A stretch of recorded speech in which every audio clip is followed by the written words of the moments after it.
Welcome, everyone. I am Enrique Acosta Gonzales, and I am joined by Ashkan Tashvir. And in this episode, we will be speaking about the art of leadership, balancing empathy, assertiveness, and synergy. Ashkan, this is a great topic to discuss today, and I'm so happy to get into it. Thank you. Thank you very much, Enrique. And thank you for being with us, everyone. Um, okay, so let's create the context for this conversation. When it comes to leadership, when we discuss things like care, compassion, love, forgiveness, my observation is in working with different people is these are the areas that often gets dismissed, yeah, or the way that they may relate to it is like they go, oh, okay, like again we're talking about these soft traits. um there were situations that, for example, like we were working with particular leadership team, and they had massive problem with their employee retention in their sales team. Now, while they had the great product, um, it seemed that like the salespeople, they joined their team, their sales team, they just keep leaving the company.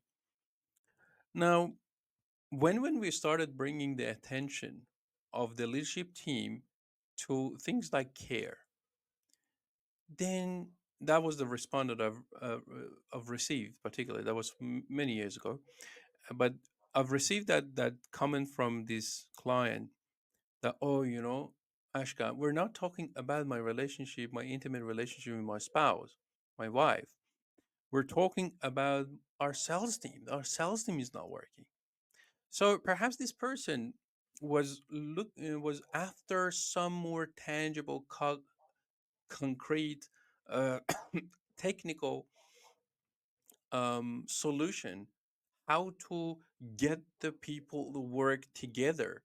Should we pay them more? Should we increase their percentage commission, etc., etc.? But sometimes, and then the blind spot for this person in this story was lying within what the comment that he made, which was, uh, "We're not talking about my intimate relationship with my wife. Therefore, we should not talk about care and compassion and love." And um, so, when we talk about these so-called soft traits, we're not talking about them from an altruistic perspective. I'm not saying that altruism is not important. What I'm saying is, in this context, we're not necessarily talking about them from an altruistic perspective. There's a massive practicality associated with this. A good part of this, like if you really want to create the high performing team, if you want to cause that level of effectiveness that you may wish, a big part of it has nothing to do whatsoever with the KPIs that you put and the commissions and the numbers of sales. A big part of it is attitudinal. So it has to do with the attitude of people. Will they want to work together? See, they may have produced some work together at some point, but is there that level of care that it needs to be there? Let's say, for example, like in a sports team, is had you managed as a leader to develop that bond and care amongst the team so that you're not just dealing with a group of individuals, but actually a team who is cohesive and there is cohesion, there is harmony. So, and unless we actually look into these areas, we're not going to basically fix the problem at on the surface. Yeah, the problem at the surface was like, oh, there's not much. The rate of our retention, employee retention, is so low. Now we need to work on that. There's a massive turnover of it. Yes, that seems very technical, but then and that's the peak of the iceberg. If you go down deep there and then look into the root cause, then sometimes you see that the solution lays within those areas that are sitting in your blind spot. Yeah. So now I just wanted to create this with this story. I wanted to create a context that s- these are not just soft traits like that. Like Although maybe they are soft, but there's nothing wrong with soft. See, there is this kind of misunderstanding that strength needs to be this kind of a masculine interpretation of that. Yeah. So it's like, oh, something that is strong, it needs to be standing straight and needs to withhold the harshest punches and kicks. Well, no, sometimes softness is a strength. It's like a sponge. Yeah. So the sponge also receives massive punches and kicks, but then it doesn't gets impacted. So to balance this feminine and masculine energy, as it is said, yeah. So I'm just using conventional language so that it lands better. At the end of the day, you want to have this integrated into your leadership. Yeah. So let me have you contribute into this part in creation of the context, and then we can take the conversation into a bit more tangible domain. Yeah. Yeah, I'm reminded of a quote that Theodore Roosevelt had Hmm. said: "People don't care how much you know until they Yeah. know how much you care." And Yeah. that stands true even to today, right? And even in leadership, especially in leadership, a sales team, and you mentioned sales, and I can vividly remember how many Mm. corporations I spoke to concerning their attrition in their sales team. Yeah. And Yeah. typically it was around leadership not caring enough about the Yeah. team. And Yeah. you could throw whatever amount of money that you want at it. It is a you issue. So let's deal with that. And I love that you said root causes, because really that's where you got to dig down to. Yes. Yes. Yes. Okay. Yeah. So as part of the title of this episode, we both chose to refer to it as art of leadership. You know, and and that was deliberate. So because see, leadership is not an exact science. It's not. Like, it has to do with human beings. Human beings are not objects, are not fixed objects. They can be engineered, like when you build a bridge. There is levels of, while there are levels of objectivity, there are levels of subjectivity and intersubjectivity, meaning that each person is a unique combination of qualities and experiences and what we refer to as how that person is being. Um, and that makes things more exciting, perhaps, is if you're adventurous and you want unique contributions from very unique, distinct people.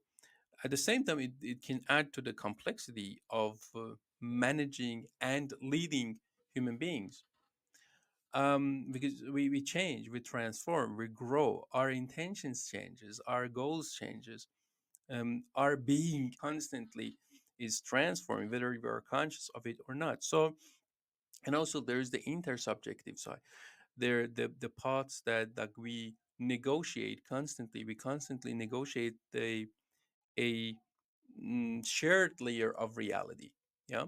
Now, within a society, obviously, through discussions, debates, and social discourse, and at the same time, within a team, then you want to create that shared layer that is negotiated and in great part is agreed by most people.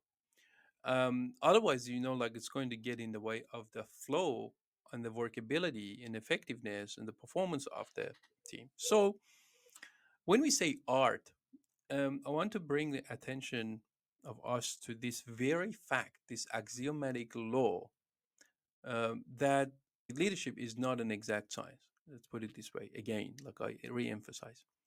And therefore, there are parts of these human experiences that you cannot easily even articulate using the words.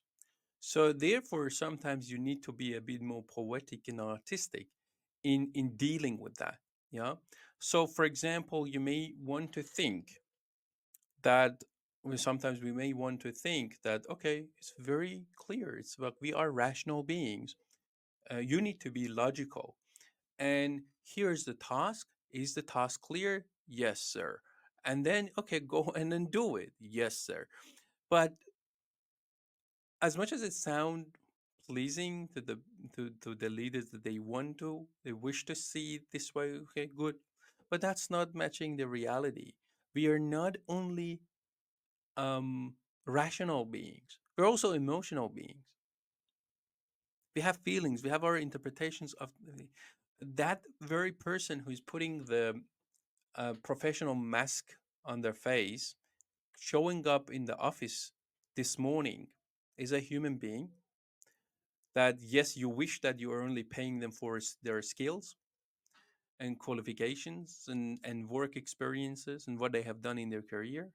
But this person is a human being who could be this person who happened to have their 6-year-old daughter being sick. And this morning, they're quite concerned about their daughter. They had an argument with their spouse, and they're quite concerned about that. They have bills to pay and they have concern and anxieties around that, yet they need to perform. And perhaps that's, like it's similar to your life as a leader in some sense. You have certain concerns, you have certain priorities. You have come to office coming from a context which is not directly related to work, but it has impact on the work that you're doing.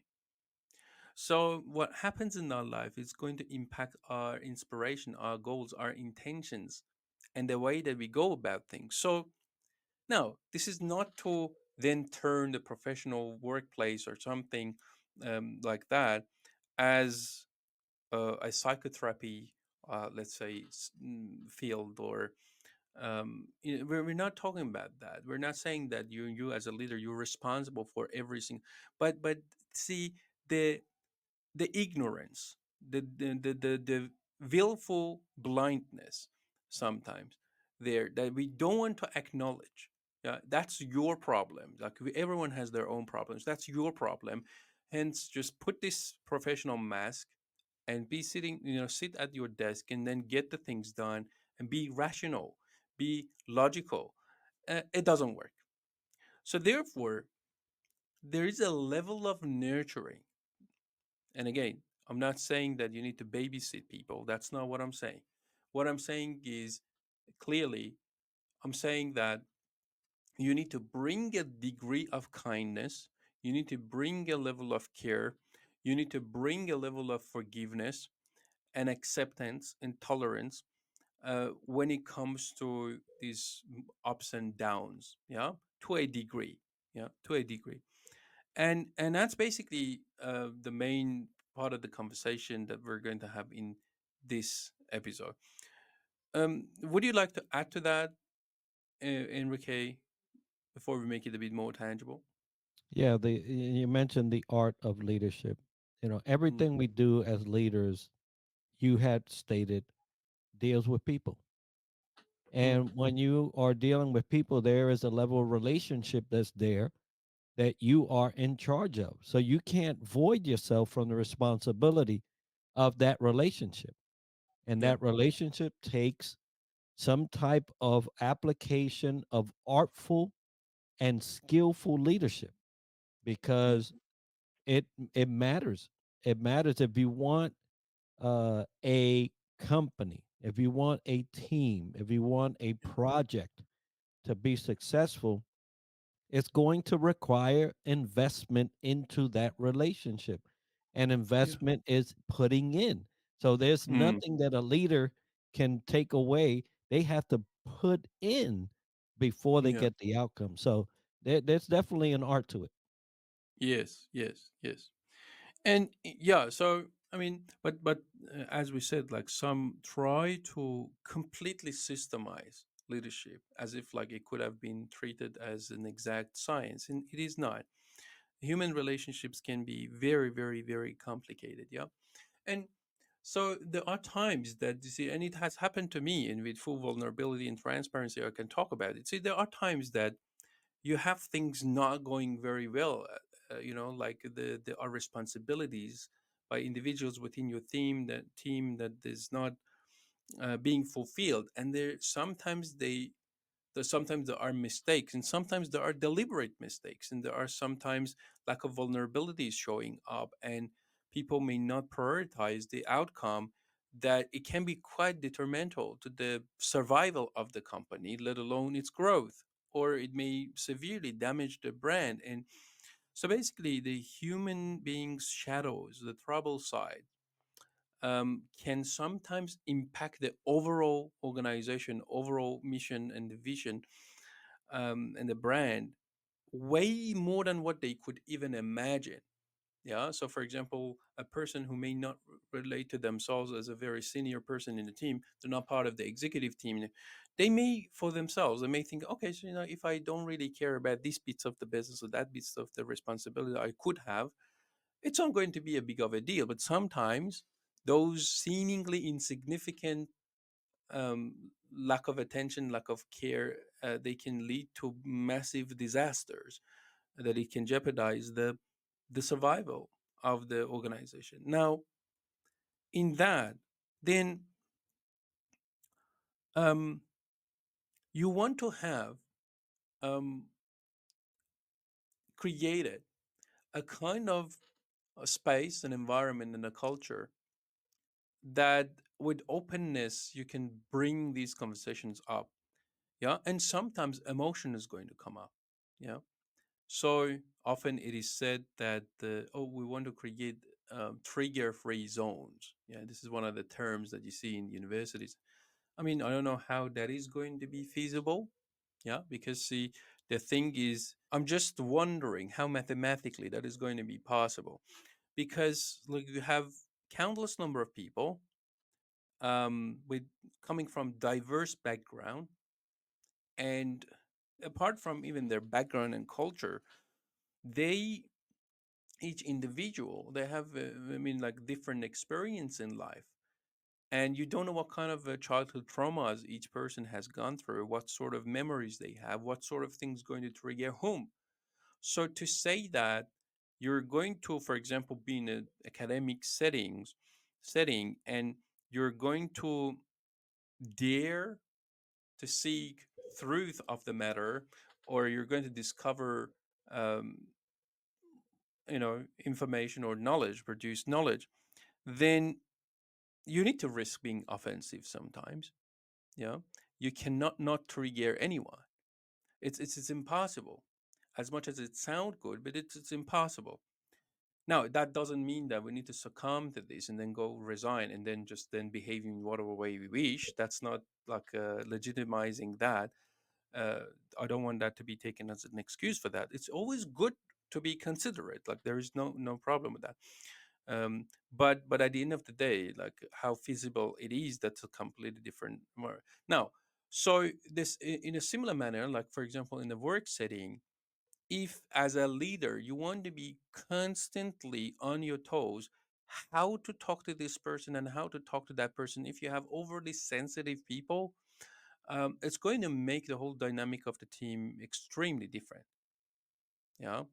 So, and that's the thing. So we're living in an era of over identification, for example. Yeah. So people try to explain themselves using all these labels. I am this, I am that, I am this. And therefore, I need to be respected this way. I need to be given things this way. These are my preferences. And I mean, it gets to a point that it makes it extremely hard, because you have these, let's say, different people in the team, that they feel entitled to be referred to in a particular way, to be talked to in a particular way. They have their, see, there is no doubt that we have different preferences, but to what extent they can be accommodated, you know, within the workplace, like that's a big conversation. That's a big conversation. We don't necessarily want to go there. What the reason I'm bringing that up is, see, you want to create that kind of a culture that people can be vulnerable, particularly the leader being vulnerable.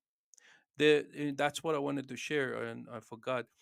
There was a time that things was going very very badly with regards to certain things that certain people in one of our teams they needed to take care of, despite all the support, despite all of that.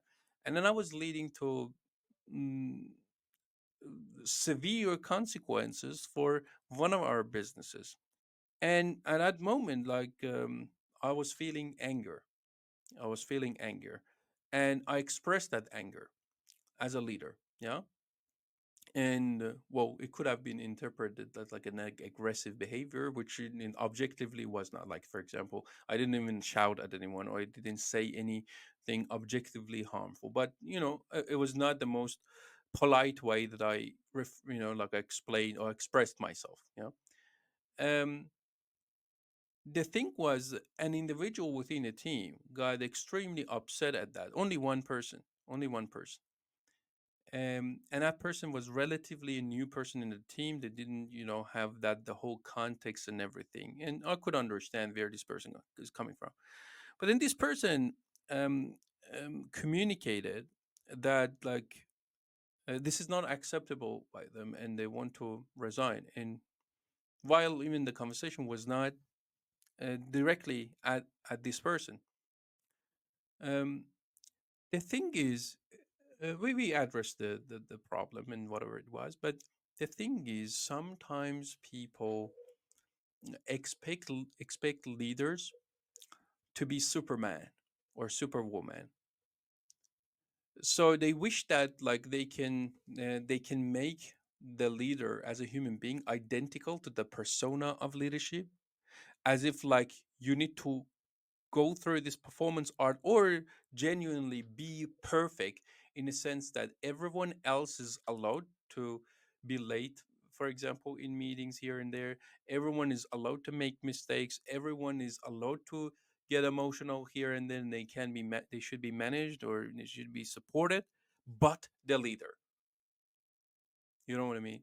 So there's this kind of a archetypical thing, that as if like we have the king there, and then this king always needs to be, or the queen needs to be constantly, permanently kind, magnanimous, and forgiving. And so we want to glorify sometimes the leaders to the point that, oh, you need to be this god.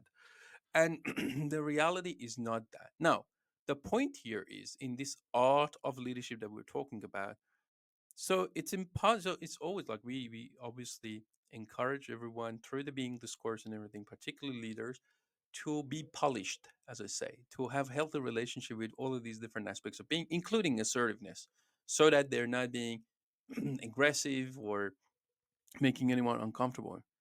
But the reality is that we're not perfect beings, and we cannot 100% be on top of the game. Yeah. And and and if someone is expecting themselves as a leader to be perfect to that degree, or others uh, are expecting the leader to be Superman, Superwoman, I think this is not healthy. That's not realistic. It's very sentimental. Sometimes it's overly optimistic. So the idea here is um, developing this art, be gaining mastery in this art, to be. See, the most polished people that I have met and I've studied and I've worked with and are the ones that they manage to have enough capacity, enough room for both their light sides and the shadow sides. They know that the jealousy and envy is there. They know that the greed is there. They know that the abuse of power is there. They don't ignore its existence. They don't avert their gaze away from it. They don't freak out by seeing this sometimes metaphorically monstrous, uh, ugly faced picture of that part of the shadow. They actually embrace it, they dissolve it, they integrate that. And sometimes you can even leverage that in producing great things. See, a big part of channeled my anger, which was legitimate anger. Like, I mean, like, things were going wrong and everything, and suffering. I've channeled them to become constructive bodies of knowledge, including the being book. I've explained in the preface of the book. So we can channel that. So basically, if you have room and capacity for both the light side and the shadow side, that's part of the art. That's part of the art. then you know when to be kind, and when to be um conveying your love. See, sometimes you convey your love by bringing warmth and kindness, and there are times that out of love you actually need to be harsh and be criticizing someone, bringing the attention of a person to the areas that they don't want to look at.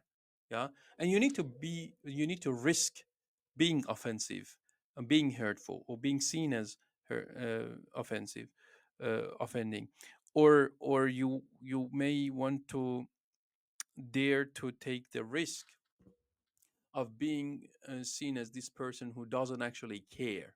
Yeah, but that's a big part of leadership, that you should care massively about the people, that they may never understand how much you actually have cared about them. And part of it is not even, again, altruistic, it's it's your legal obligation. You actually need to care. Yeah, from a fair work perspective, you need to care about the people that are there beyond what they may appreciate or be grateful for. So, and you constantly see as a leader, uh, lack of gratitude, lack of acknowledgement, and that's exactly where you need to be magnanimous. You need to bring forgiveness. Yeah. So how does all these things land to you, Enrique? Yeah, leadership is a task. You know, Mm, it's not just a position. It really is something that you have to work at. You have to mm, learn balances. You know, you have to learn how to apply things that you know, mm, things that you may not know, how not to be afraid of that. It is a very dynamic thing, this thing we mm, call leadership. You know, at the end of the day, we are all human, but those mm, that choose leadership over anything else also have to understand that there's a huge investment that's required of you, and it's daily, right? mm, So you have to consider that before you get into leadership. But once you're in it, understand that it will take a lot of work, yeah. but you will have the latitude of exploring those education, exploring the experiences, but it is a thing called art. It really is. Mm, mm. Now, as the last thing, since we a couple of times we touched on assertiveness, like I would like to bring our attention to this, that like assertiveness is one of those things that we have actually empirical data, like we have the result of thousands of questionnaires through the being profile, indicating that the average score in the measurement tool that we have for people's relationship with assertiveness is amongst the lowest.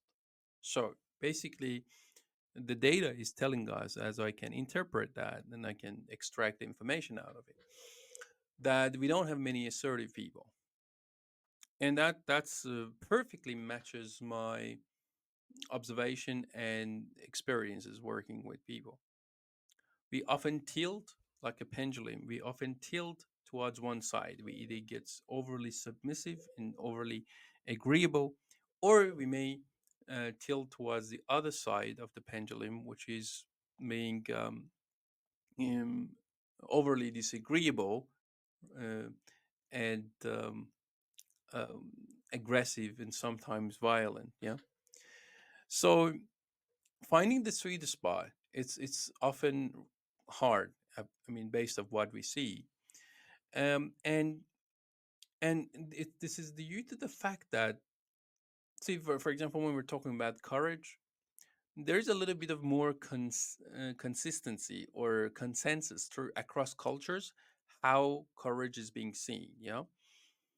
But then when it comes to assertiveness, it's very, like, sometimes it's polar opposite. Like there are cultures that I've studied that being assertive is actually rude. So for example, like if you can be assertive, you're not, it's not accepted to be assertive like with your elderlies, or to be assertive like, when it comes to authorities. Yeah, you can be assertive. Um, but then in some cultures it's more glorified and it's accepted, and in some others I've seen that there's a very, very thin line between assertiveness and aggression. And that's why both the person who is executing or acting upon their relationship with assertiveness can get it wrong.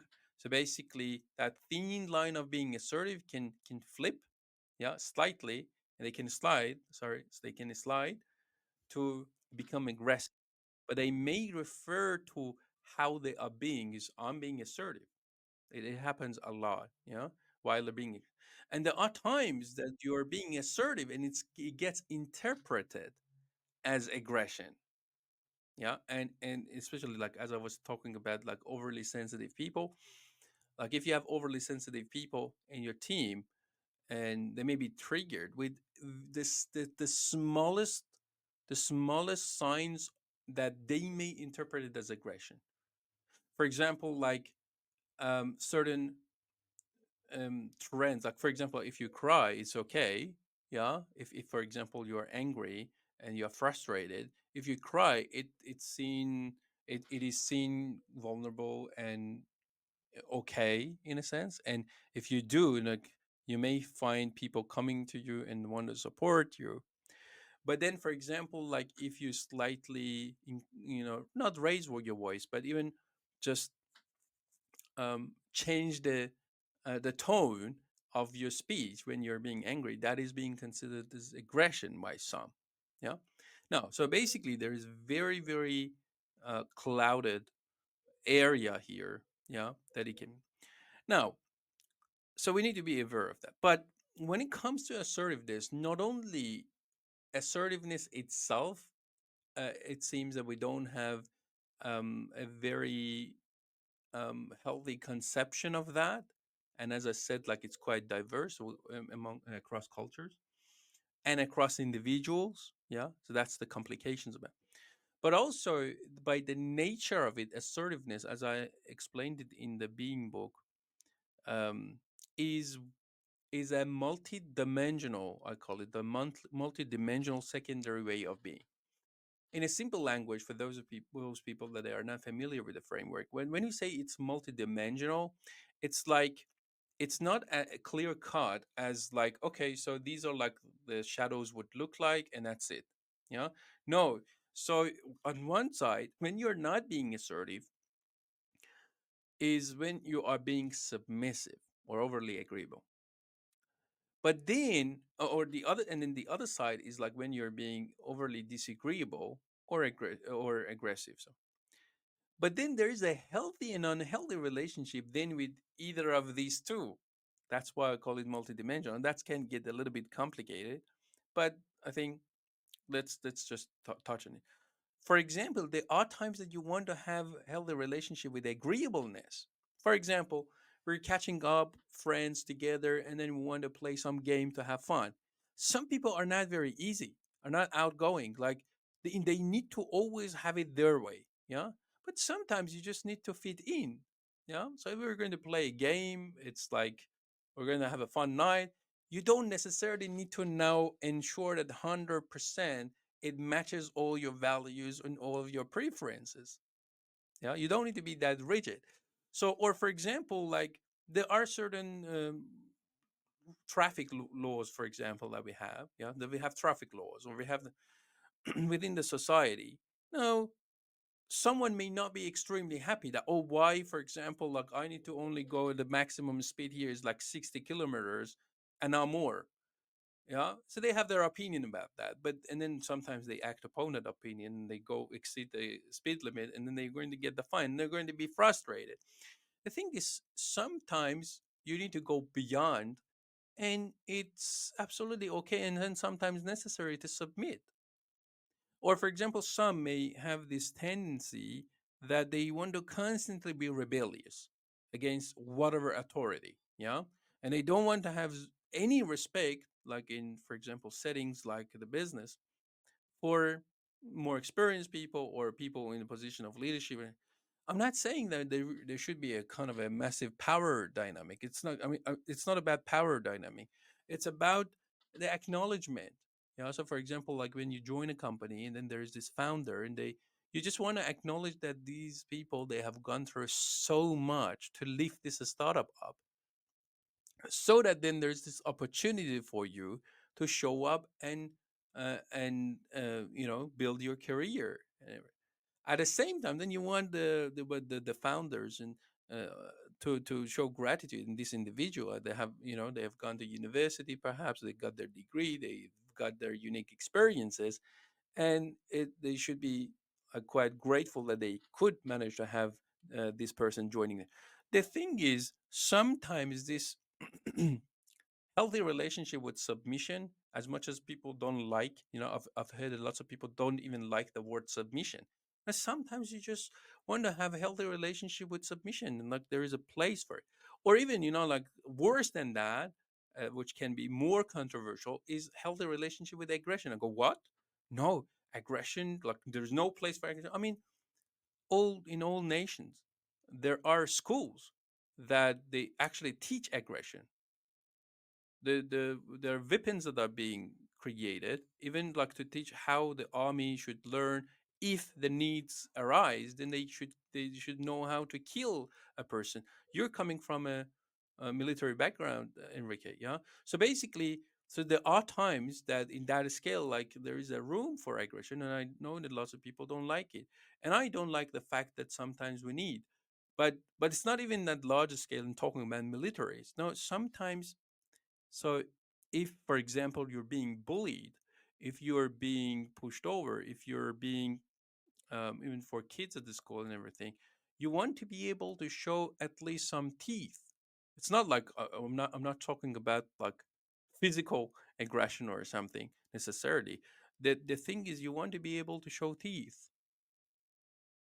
You want to stand for yourself, and there are healthy relationship with, um, you know these different sides to assertiveness. That so this can become a bigger conversation than what we can fit it in this couple of minutes. But I just wanted to, since we had touched on assertiveness a couple of times, it is in the title of the episode, I just wanted to bring this thing up, that it is also part of the art of leadership, how to be assertive, and where to have healthy relationship with submission, and where to have a healthy relationship with disagreeableness. Let's use this term is better, and as a multidimensional aspect of being. So yeah, so I hope that our audience enjoyed the conversation. Any final thing you would like to add, Enrique? Yeah, you mentioned multidimensional. That's what it is. We Mm, have so many moving parts at any given time, and as leaders, we have to know when to apply what level of anything. mm, Hopefully, in a healthy side of the coin, but mm. even when you get challenged and it's not so healthy, you have to also understand that that's part of it too. You're Yeah. growing, you're developing, you're putting things into motion, but yeah, leadership is something that requires a lot of attention and a lot of effort. And so I hope this conversation today is allowing you to see how multidimensional leadership really is. Mm, yeah. Thank you very much, Enrique, and thank you very much, everyone, for being with us.